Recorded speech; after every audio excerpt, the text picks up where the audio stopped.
যেমন শাশুড়ি মা তেমনি বৌমা। হ্যাঁ বন্ধুরা, দুজনেই কিন্তু একদমই মাটির মানুষ। আর যেহেতু আমার ছোটবেলায় কিন্তু একেবারে এইখানেই আমার জীবনটা কিছুটা কাল কেটেছে। কারণ যখন আমাদের নতুন বাড়িঘর ছিল না, তখন কিন্তু আমরা এই বাড়িতে রেন্টে ভাড়া ছিলাম। আর সেই থেকেই কিন্তু আমার এদের সঙ্গে সম্পর্ক একেবারে রক্তের সম্পর্কের থেকেও বেশি। রিধানসোনার অন্নপ্রাশন বলে কথা, তাই জন্য বুড়ো থেকে চুড়ো সবাই কিন্তু এই বাড়িতে মোটমাট ফেসিয়ালটা করে নিয়েছে।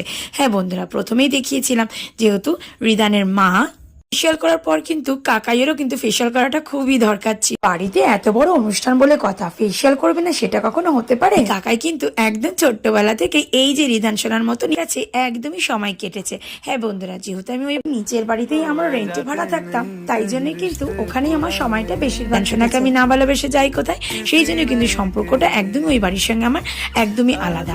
সত্যি কথা বলতে কাছের মানুষের থেকেও কিন্তু আমার কাছে খুবই আপন। বিয়ে হয়ে যাওয়ার পর মেয়েদের জীবনটা একটুই আলাদা হয়ে যায়, কারণ সবসময় তো আর এখন আসা যায় না।